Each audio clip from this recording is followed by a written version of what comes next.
Welcome to the Sociology Undergraduate Research Conference this year. I'm excited to have everybody here. The students have been preparing nonstop over the last 2 weeks, so the presentations are exciting. I'm just gonna ask you if you want to grab some food, grab it quickly, and our department head and our undergrad chair are gonna come up and say a few words of welcome, and then we'll have the presentations. Hello everyone, I'm Catherine Cordell-Brown, I'm head of the department. When I was thinking about coming today, it reminded me of my own honors thesis. I got an honors degree at UVic, and my honors advisor, Dr. Alan Headley, was my advisor, and I remember it like it was yesterday. Please come in. And I remember doing this very presentation. And in fact, my father came and sat at the very back. And as you can imagine, my father was not an inconspicuous man. He was 6'4". And when I got to my final conclusion slides, he said quite loudly, "Hear, hear," from the back. So I will say I was a little embarrassed at the time, but on sort of reflecting back on that, it makes me think about how we are all here because of the support of our wonderful parents and our wonderful professors and one another, right? So you all supported yourself through this amazing process. So now I realize how, in fact, that here, here helped me accomplish a lot of things, as your here, here helps you accomplish things too. Thank you so much to Oral, who does an amazing job running the honors program. So let's give and of course to Sylvia, who does a fantastic job with the undergrad program in general, which you've all been a part of. And really to you all. And to you all, you've accomplished so much. And I'm sure there were times in the middle of the year where you thought, this is a huge project and how is this ever going to come together? But it did, because you kept working on it and you kept pushing through. So we are so proud of you, and we're so excited to see everything that you do today, and your presentations and your work and all the diversity of stuff you're working on. But we are also extremely proud to see all of the things that you're going to accomplish after this. All of the ways that this and this wonderful education that you've got through this program has helped to set you up for the amazing things you're going to do in your future. So welcome everyone today, and we're really excited for these presentations.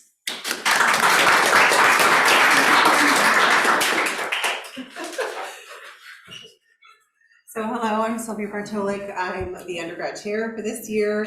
I don't know that I can say anything better than Catherine already said, but I just wanted to welcome everyone to this event. We do this every year and we're super excited about it. Again, Oral is an amazing honors thesis person. He takes so for the parents, he takes them through a whole course and guides them through every step of the process. So it's a ton of work. And so thank you so much, Oral, for all of the work that you do. I know we've already thanked him, but it is amazing that you do this for the students.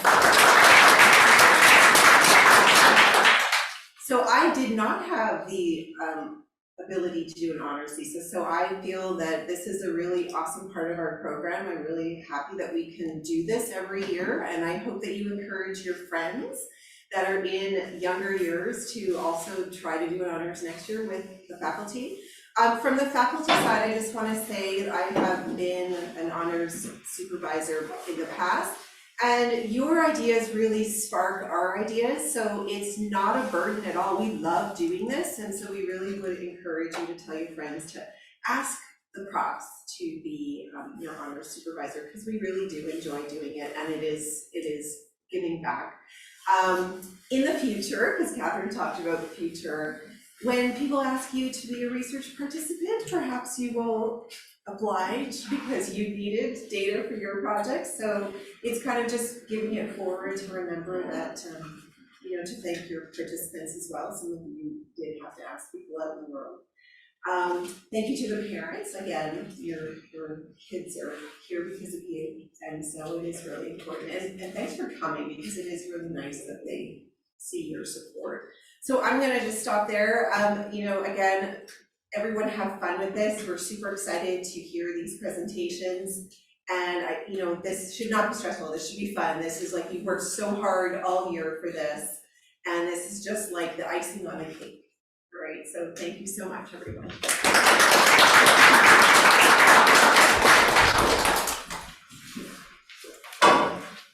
All right, good morning, everyone. Welcome. So the first theme that we're going to be starting off with is on interpersonal relationships and emotions. And so the presenters that we will be having today is Liva, Emilia, and Sanam. And so what's going to happen is that after all of these presenters have presented, we're going to be having a Q&A panel for about 15 minutes. So please hold on to any questions you can have at the end of all of our presenters. And yeah, in terms of the presenters, I just want to say that I'll be signaling when you have 3 minutes, 1 minute, and when the time is over, we just set hand signals. So just kind of keep a lookout for that. And yeah, I guess we can begin. So starting off with Liva.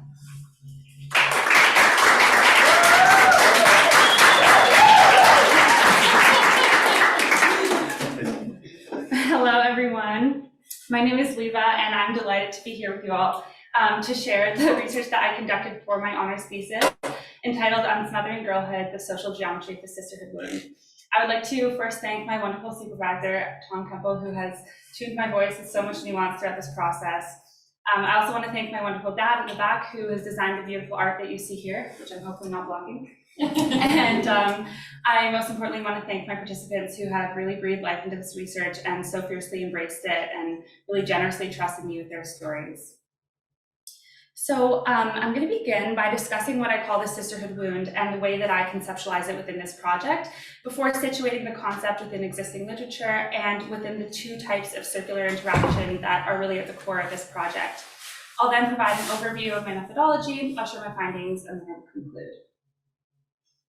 So what is the sisterhood wound? So I conceptualize it as the often default, degenerative, and emotionally violent patterns of interaction between women, which are colloquially often talked about as mean girl behavior.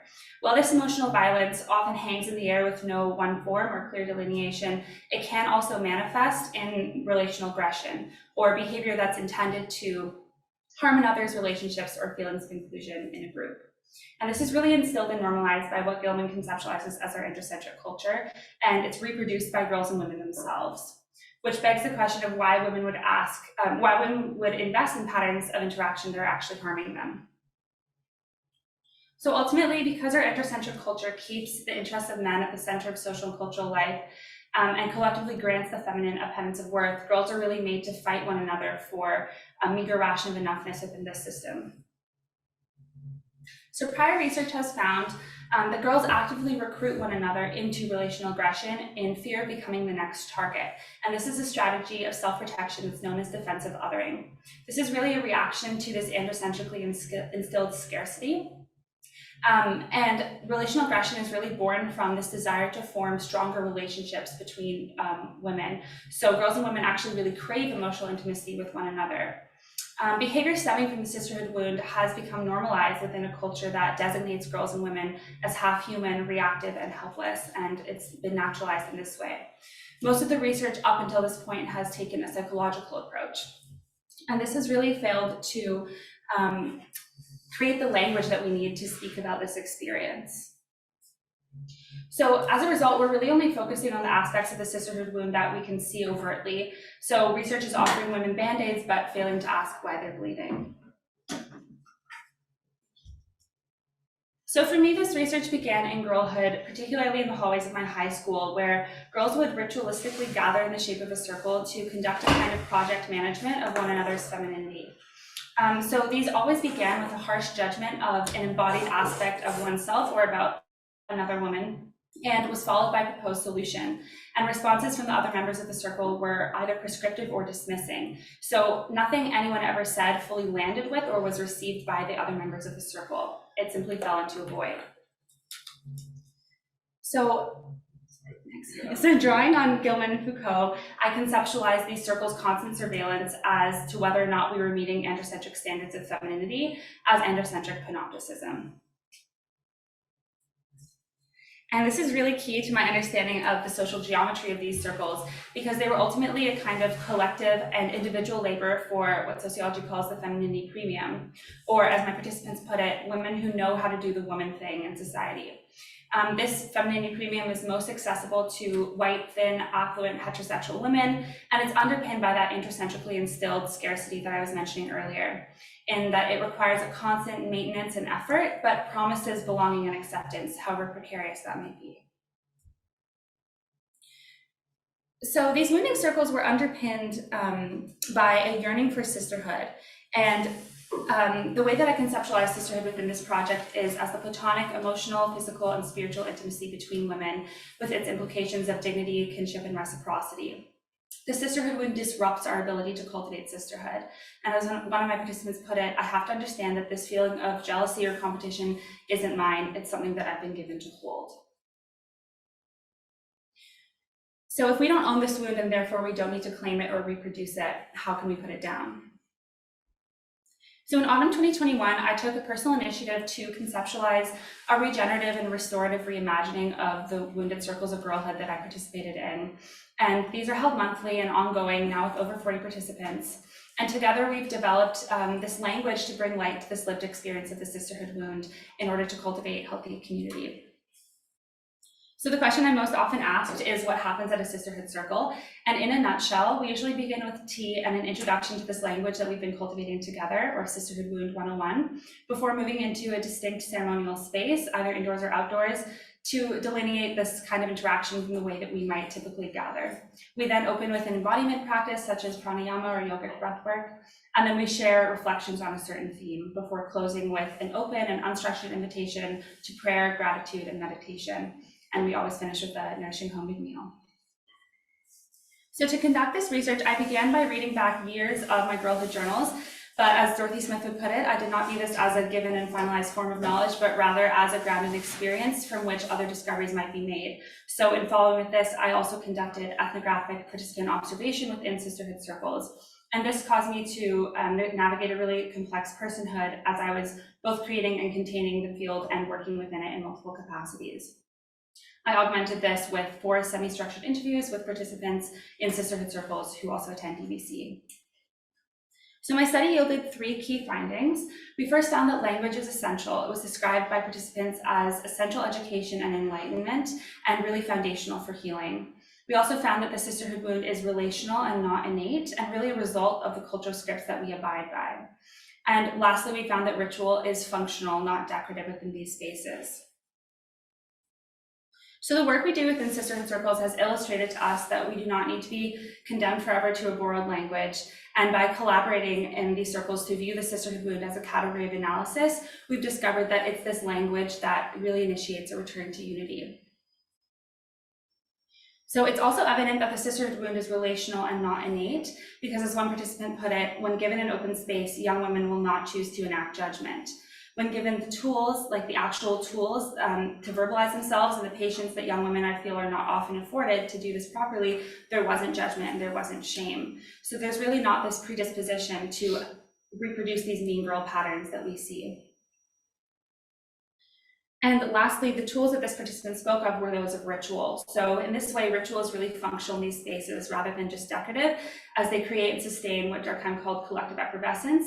And this allows us to undermine and transcend androcentric panopticism by refocusing us on embodiment. But in contrast to the embodiment that we focused on within the wounding circles of girlhood, this is really centering how it feels rather than how it looks. So underpinning all 3 of these findings is agency, which, as one participant breathtakingly put it, is not freedom in itself, but rather the power to have freedom and the power to choose. So there's such a power in viewing these circles as spaces for metamorphosis, as suggested by her statement that we can have agency over our own healing. So to conclude, I visualize this study, while limited by a small sample size, as a crucial bedrock for future research pertaining to the social emotional dynamics between women. I see a discourse analysis as really pertinent because the language of the sisterhood wound has been circulating online. It's been very vague and loosely defined, but clearly resonant because of the earnest reception it has garnered. A media analysis would also be similarly useful in order to discern how the sisterhood wound has been naturalized. And a larger scale ethnography of women's circles in various contexts would also be interesting, both from the perspectives of space holders and also from participants. And it would be really interesting to conduct this as focus groups rather than interviews as I did, because that in and of itself is a type of circular interaction. My research also pointed to a possible generational link between mothers and daughters in the way that the sisterhood wound is translated through generations. So that would also be a wonderful focus for future research. And lastly, I'm very interested in the larger implications for the sociology of health that the sisterhood wound might have, as my research pointed to a possible connection between eating disorders in particular, as androcentric panopticism really demands a concerted body regulation. So I'm really looking forward to the fruit that this might bring in the future, and thank you all so much for your time and attention.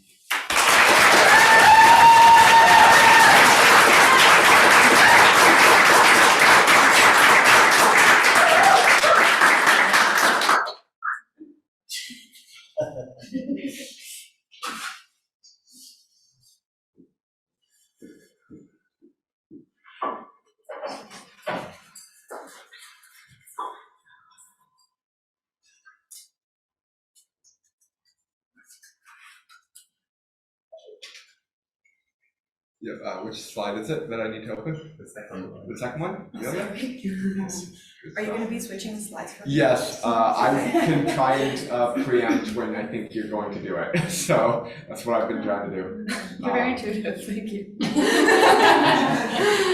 All right, we'll see how it goes.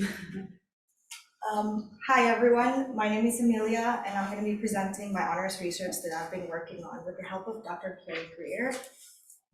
So we're all probably familiar with language around attachment styles, red and green flags in relationships, inner child, gaslighting, and so forth. This kind of language is derived from therapy and the psychological sciences, and it became especially widespread during the COVID-19 pandemic, when a lot of therapists became extremely popular on platforms like Instagram and TikTok. But more importantly, I started noticing that people around me were starting to adopt this kind of language in their own descriptions of intimate relationships. So I was going into this research with a general interest in how young adults consume or interact with therapeutic information on social media platforms and how they might be influenced by therapeutic culture in their understandings of intimate relationships. So I'll be first starting off with grounding my research in literature, touching upon my methodology. I'll be presenting my findings in 3 pieces, and then I'll finish with some concluding thoughts. The phenomenon of therapy on social media platforms isn't necessarily a new one, but it's something that scholars of late modernity especially have been paying attention to for the past decades. Within this framework of late modernity, we have a deterioration of traditional authority and social ties. We have the emergence of the individual and individualism. We have the rise of neoliberalism that produces this sense of uncertainty through the free market economy that individuals increasingly have to manage by themselves, and its challenges are often attributed to the individual itself. And we have the rise of scientific authority that comes to manage this kind of uncertainty. And this ultimately gives rise to the phenomenon of therapeutic culture. And within therapeutic culture, we're more attuned to our emotional and psychological experiences and rely on psy expertise to manage the uncertainty. And this development bears consequences on how we experience intimate relationships and interpersonal relationships. And these authors shed light on how intimacy becomes transformed within the context of late modernity and ultimately becomes this place of rationalization, optimization, and negotiation. Although there is heaps of scholarship about therapeutic culture in academia, this project bears cultural relevance because it's a very emergent and evolving in the context of social media especially. So I created an exploratory and qualitative research designed to better understand how young adults navigate this environment. And I recruited people of all genders on the university campus. I ended up with 7 women and 1 genderqueer person. All were between the ages of 19 and 24. 2 were in established relationships, 2 were dating, and 4 were single at the time of the interviews. I conducted semi-structured interviews over Zoom and in person, and we discussed things like how they conceptualize intimacy, how they understand health in the context of intimate relationships, how they deal with struggles, what kind of social media content they see, and how they respond to them. And I recorded and transcribed using Otter AI, and I analyzed my data using NVivo and grounded theory to sort of come out from the data. And so I'll be presenting my findings in 3 pieces. First, I want to talk about social media, and the participants really expressed a sense of having a strong grasp of therapeutic knowledge prior to seeing them on social media. My participant here says, if I were to see a post about red or green flags in relationships, I kind of already know that because I've read some books about being poly and I've had those experiences myself and like talked to my friends about my own relationships. So I've sort of already learned them, but I can see maybe they've been helpful to people who are just being introduced to things like, anxiety, poly, whichever the graphic is about. Many, if not all, minimized the capacity of these graphics to teach them new things. And instead they emphasized how they had learned them from school, from books, from friends. And so social media seemed to be this last resort for those who did not have such access to these kinds of culturally relevant resources. Moreover, some participants expressed a sense of exhaustion when it came to seeing these kinds of posts. It would just kind of make me have distrust in certain relationships when I was active on social media, because it's like, okay, well, anybody could be a Ted Bundy at this point. So this really demonstrates how instead of like creating a sense of well-being, they can really create a sense of distrust and suspicion in people. The participants also described their experiences or understanding of intimate relationships in therapeutic terms, emphasizing communication and emotional management. I feel very secure in this, but I'm not sure if it's because of him or because I've worked so much on my anxiety this summer. So I'm not sure who's actually mitigating this anxiety. This reveals a significant engagement in emotional reflexivity and how working on one's emotions, in her case anxiety, is thought to bring about intimacy ultimately. But essentially they gained a sense of competence, a feeling of having it together by engaging in this kind of work. I think a huge part of maturing and growing up was seeing the parts of their parents' marriage that didn't work. Like sometimes they would yell at each other or lack the communication skills that I've now learned, which has been really cool. I'm like actually giving my mom and dad a communication workshop. So mastering the art of communication really provides a sense of pride and accomplishment. Moreover, many participants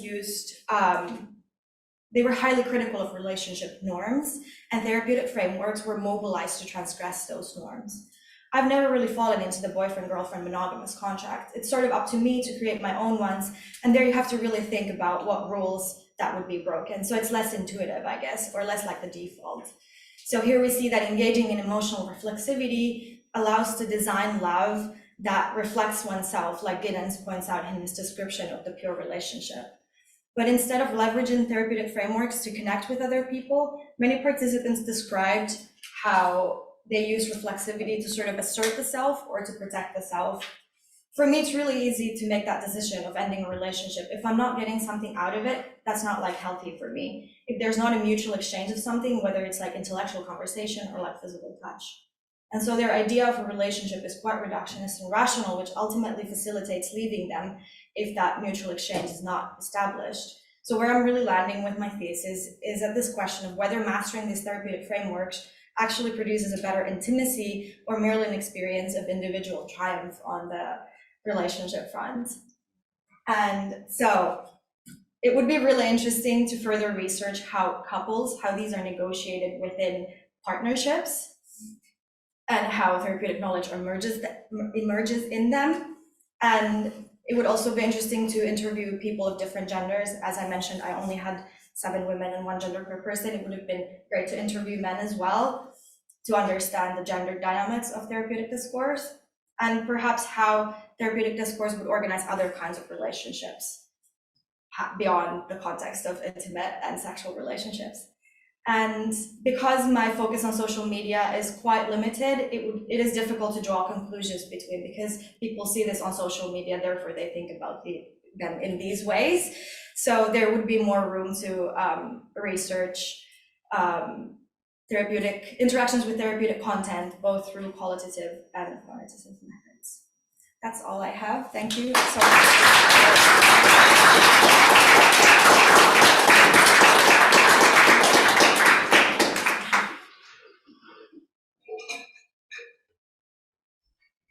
All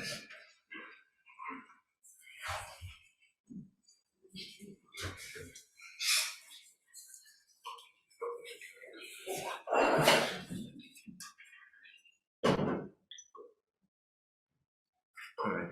Sorry, which one is yours? Policing PDA. Lucy?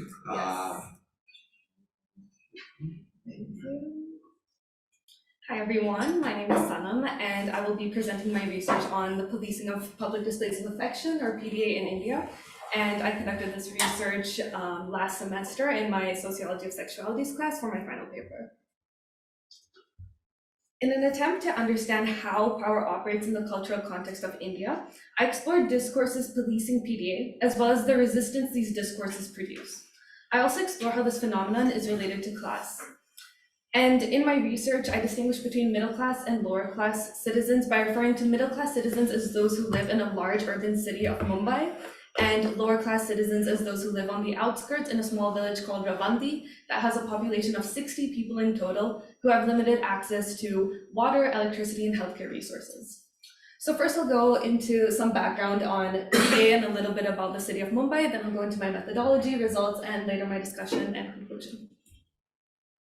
So as you can see, I have a meme here that says the West trying to learn what made us great, us being Indians, and there's a picture of people doing yoga, versus Indians trying to copy what degraded the West. And there's a collage of people kissing in public. Now, while PDA in the West may not be a matter of policing since it is relatively acceptable, in India, PDA is centered on post-colonial discourses, which aim to define what Western cultures are and what they consist of, while simultaneously defining what Indian culture consists of as well.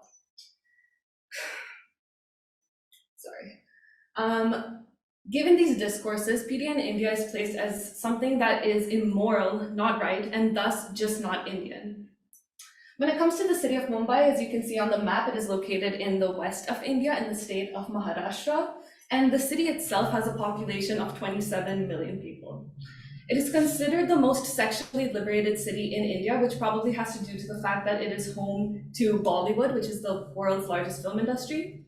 However, within Mumbai, there exists deep-rooted ideas of communality as well as religiosity that is embedded in the city's policies. When it comes to my methodology, my research is definitely exploratory, so the first thing I did was conduct a meta-analysis of 3 sources, which are all the sources that have been published so far that focus on this issue. The sources draw on empirical data consisting of interviews, observation, as well as analyses of newspaper articles.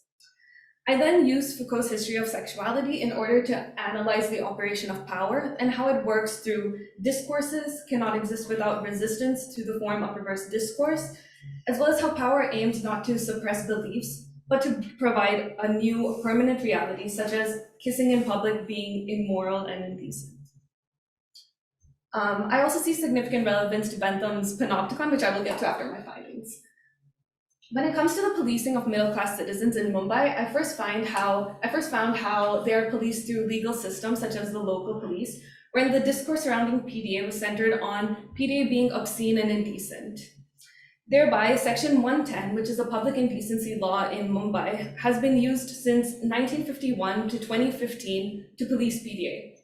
This resulted in physically hitting couples engaging in PDA and even arresting them. I've also found how political parties such as the right-wing religious group Shiv Sena that was in power in Mumbai from 1995 to 1999,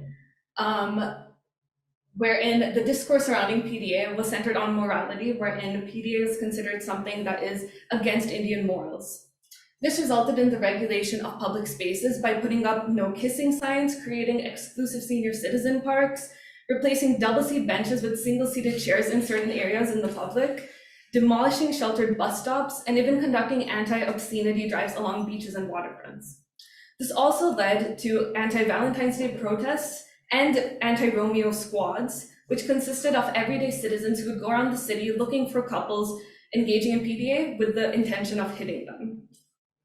And while these findings are based on Mumbai, I've also noticed how the effects of policing PDA has trickled down into other cities as well, and the effects are still prevalent today. For example, in the picture over here, that's from an anti-Valentine's Day protest in 2018 in the city of Kochi, which is in southern India. And on the top, you can see there's a no kissing zone sign chalked up by a residential community in Mumbai. And they also put up a no kissing sign, and that picture is from 2021. When it comes to the policing of lower class citizens in the village of Ravandi, I found that they are primarily policed through informal women's vigilante groups, wherein the discourse surrounding PDA is centered on the safety of open spaces, since these groups are concerned with the potential of sexual vulgarity being the precursor to criminality. Thereby, this resulted in the regulation of open spaces once again through the use of humiliation, threats, shaming, physical violence, and even confrontations, verbal confrontations. These groups would carry sticks and walk around the parks at night looking for couples to hit. And here I have a quote from one member of the vigilante group that says, "I'm going to follow you home and complain to your parents that you both were touching each other's genitals in a public park." And that quote is from 2022. And of course, where there is power, there is resistance, and I found that middle-class citizens and lower-class citizens resisted from the policing of PDA in different ways. Lower-class citizens would run away, talk back, physically fight back, or seek out other open spaces to engage in PDA. Whereas middle-class citizens wrote articles in the national newspaper, The Times of India, to voice their support for PDA and use that platform to springboard into broader commentaries, such as concerns about the lack of privacy in public spaces. And here I have a quote from one such citizen who voiced their opinion in 2006 that says, "Instead of cracking down on criminals, these people are after us. Why? Just leave us alone. Is it a crime to be in love?" Through my findings, I see significant relevance to Bentham's panopticon, since the mere potential of being seen by so many different systems and even everyday citizens leads to the potential of being policed, which creates self-surveillance, since it appears as though self-surveillance is the key to protecting oneself from harm. Self-surveillance also creates compliance by avoiding to engage in PDA or not even thinking about engaging in it. I've also seen how reverse discourses do actually have the ability to create change, since the voicing of middle-class citizens' opinions in the national newspaper did lead to the end of using Section 110 to police PDA in India. When it comes to the limitations, the first one I should acknowledge is the knowledge gap, since there are limited resources, limited literature about PDA in India, and they all are centered on Mumbai and the nearing village. And these results may not be generalizable to the whole country and to other cities within India. And lastly, my last limitation is the homogenization of couples, which tended to be done in all of my sources. And this provides potential for future research to study homosexual and queer couples, as well as interreligion and intercaste couples, since the policing of such diverse couples may yield different findings than the ones I presented today. Thank you.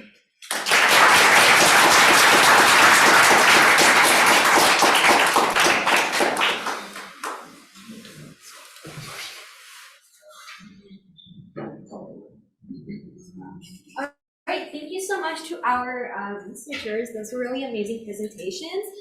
Maybe to just make the Q&A panel a bit easier, if all the presenters could just kind of line up on stage so we can kind of see you all and have a discussion about your presentations. Yay.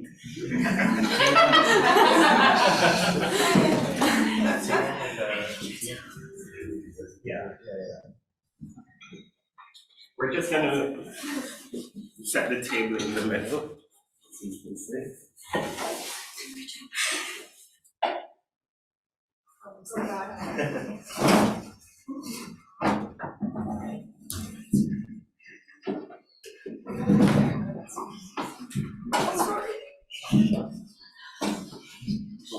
Oh.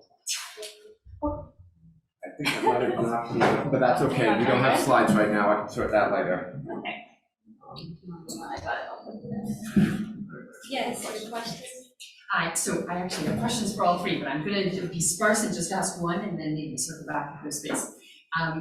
All three of the presentations were so interesting. I had a question about the public displays of affection in India. So it seems like, I'm surprised to see the women with the bats. And so the women with the bats are sort of, their point is to protect women potentially from like sexual violence, right? Whereas your earlier group of the Romeos or whatever, great name for a group that is questionable, whatever. They are really trying to protect morality, right? So they want totally different things than the women with the bats. How do those groups interact? Like, do they talk to each other? Do they feel like they're on the same side? Yeah, that's really interesting. I feel like from the literature that I've reviewed, it seems to be a disconnect. I think it's more so looking at the way middle class people in cities are being policed. Women in villages feel like it's up to them to do something about what's happening in the village. So it seems like, according to me, that discourses about morality, about what it is to be Indian, mixes with their fears that it could lead to sexual violence or other forms of criminality. That's really interesting. Thank you so much. Have a question? So I don't know the title of your talk, but the Sisterhood paper. So I wanted to just circle back to that idea of scarcity. So why this mean girl behavior is happening? And I just wondered if any of your data or your readings on this sort of reflect back the notions of competition for like the mate market.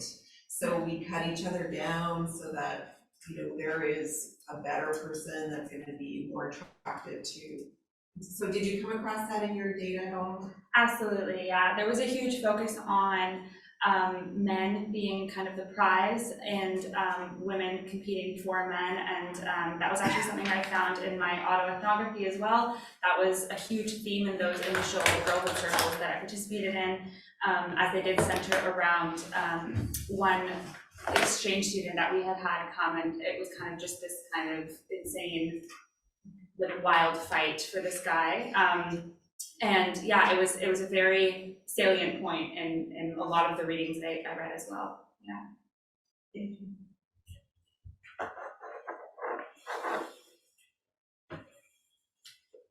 Yes, Tia. I have a question about the therapeutic discourse. And one thing that really interested me was that I noticed that you said that many of your participants stressed that or emphasized or articulated that they had learned more from books and school than from social media. And I'm wondering if in your findings, do you think that this is based on reality in the actual sources or more on the valorization of those information sources, or any interaction there?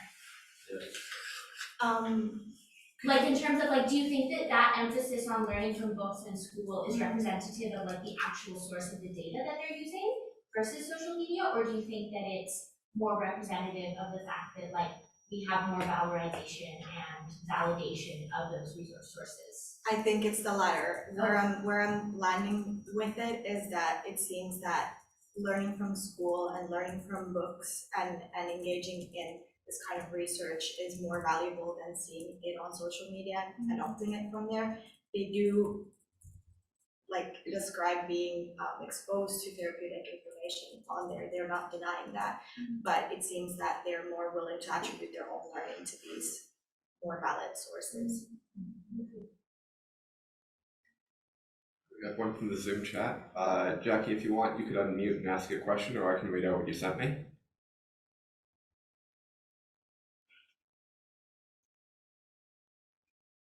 I am not getting a reply. Oh, yeah, there we go. Okay, so it says please read. So this is for Liva. Can you discuss more the difference between sisterhood and friendship, and how this may have been reflected in your experience in the circles? Yes, absolutely. Yeah, so there's a really clear difference between sisterhood and friendship in terms of the fact that friendship is a little bit more individual, so it depends a little bit more on just individual temperaments and how personalities might work together, versus sisterhood is really that acknowledgement that we're all situated within the same system and that we're all working to operate as best we can within that system. So it really is just that kind of mutual respect rather than friendship, which is a little bit more personal and dependent on like individual temperaments.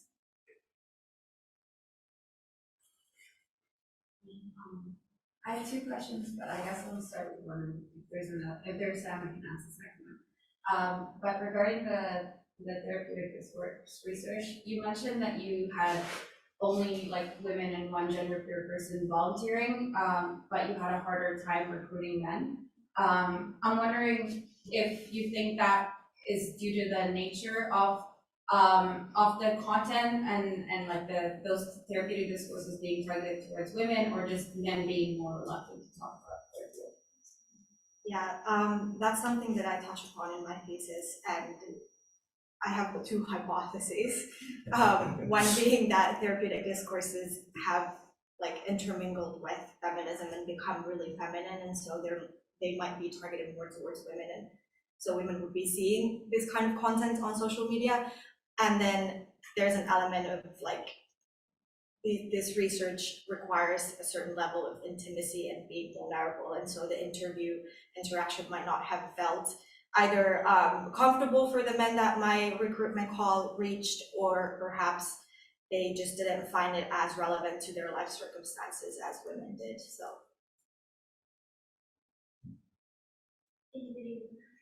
I'd just like to say the presentations were amazing, and it's hard to actually go into one because all three talk to each other so well.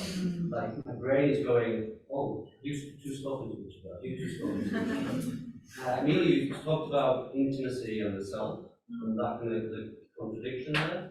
Is that this? Could you just explain that a little bit more? Because I found that fascinating, but the time was so quick that I didn't really capture what you were about to say there. the contradiction between the self and then intimacy in this Well, context. there's kind of the tensions in there you were talking about. Yeah. In your finding. So intimacy, as I conceptualize it in the paper, is about connecting with another person. And with the therapeutic discourses, it so happens that people are more attuned to themselves. And so the self becomes elevated instead of like building a connection with the other person. So these frameworks that are thought to bring about intimacy don't seem to be really doing that. So my second question then, building on that definition is, do you find that consistent? Can you explain a little bit more what you mean? So intimacy in the self. That elevation of self versus that, in the seeking of sisterhood, does self become dominant?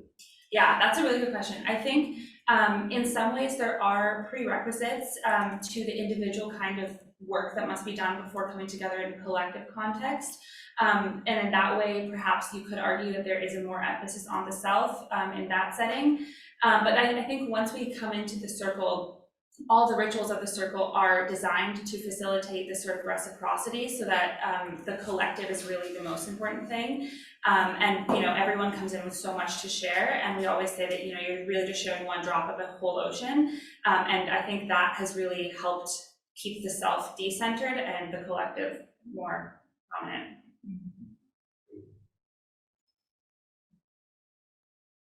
I have a question for Sanam. I'm thinking of the different ways in which, say in Vancouver or in Mumbai, private and public might be drawn differently. And so, when I see PDAs in the West End, I think, well, those couples may not have a private place to go, so they're in public, right? Do you think that's somewhat happening in Mumbai? Exactly. Yeah. I think because in India, since India is a collectivistic culture, many people, they live with their parents, cousins, relatives, so they don't really have private space in their homes.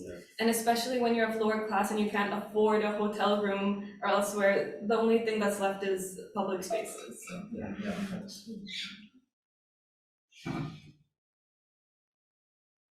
Anyone else have some I questions? just have a comment. So with the presentation, so I teach relationship development, and what I just wanted to throw this out there. So I have students take the course and then their partners take it the next semester because they feel like I need to know that stuff too, otherwise it's unfair. So it's really fascinating how the challenge is like there's the junk out there and then there's the science, and pulling that apart is problematic because people will buy into whatever they see on social media, which may not be actually accurate information.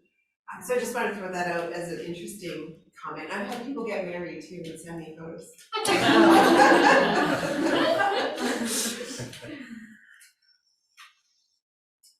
Can I just ask two questions? Emilia, you talked about the fact that there was uncertainty as to whether or not these discourses produce better relationships. Can you talk a little bit more about your findings around that? Were they effective? And for Sanam, how effective were the different responses? So the middle class people preferred to write letters, etc. And people from the lower class background, they use more informal resistances. Do you see a difference in the effectiveness of those? So as for mine, I think this goes back to the question from before about the self and intimacy. In a lot of cases, it seemed like intimacy was quite challenging, especially for those who were single. Dating was frustrating and it was difficult to establish that intimacy. And yet they had these frameworks to facilitate, dating and communicating. And they had all these frameworks to do that, but it didn't lead to the desired outcome. So that's where why I'm saying that it's uncertain whether being very skilled in these therapeutic ways leads to better intimacy. Yeah. Does that answer your question? For my question, forms of resistance from middle class people, I think they definitely were effective since they are in a position of more, they have a position that comes with more power and status as opposed to lower class citizens. So their ability to actually write articles in the national newspaper, which is, I think the Times of India is the largest English newspaper in India, was very effective because it did put an end to using Section 110 to stop policing legally. Yeah, but as opposed to, I think when it comes to lower class citizens, their forms of resistance are definitely on a smaller scale. So I think when it comes to within villages, it's the best they can, but definitely middle class people do have more of an ability to actually change policies and can have their voices heard on broader scale. Yes. One final question, Liva. Mine and my wife's good pleasure is actually in the back.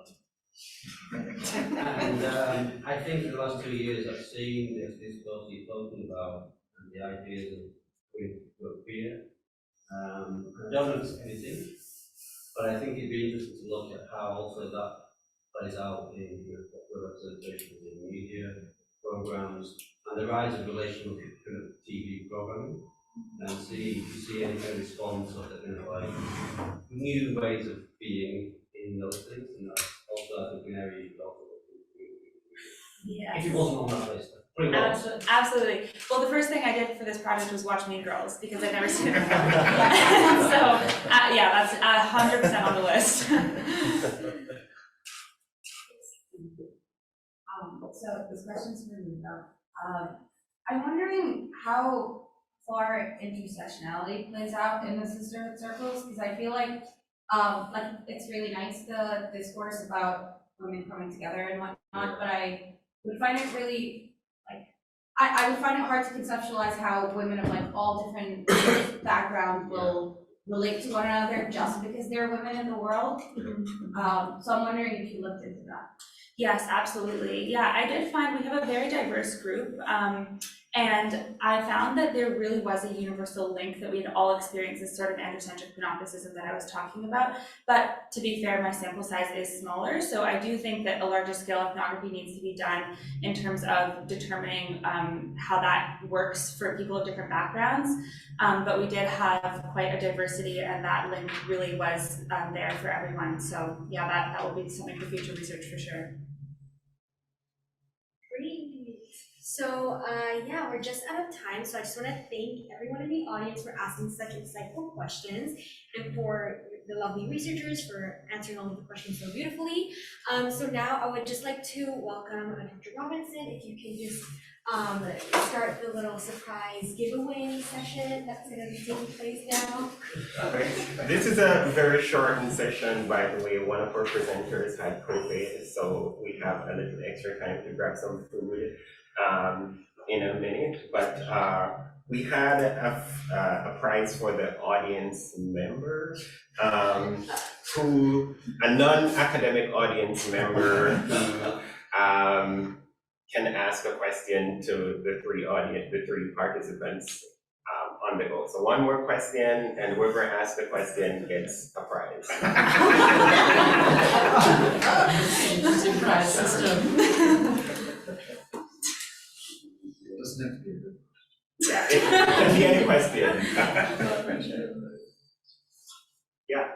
I was actually wondering about, so you said that in Mumbai they changed section 110. 110, so that it wasn't like legally allowed to police the PDA, and I'm wondering if that sort of, if you think that would influence like more social change, and would that trickle down into more rural areas in terms of like their policing, since it's not as based in legal and more social, is what I understood?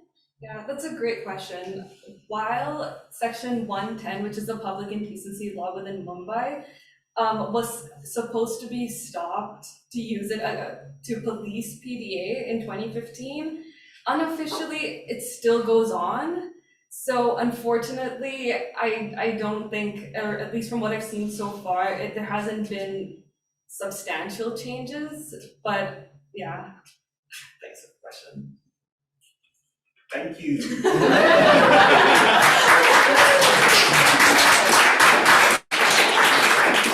Okay, our next session is going to be at 11. So have a start.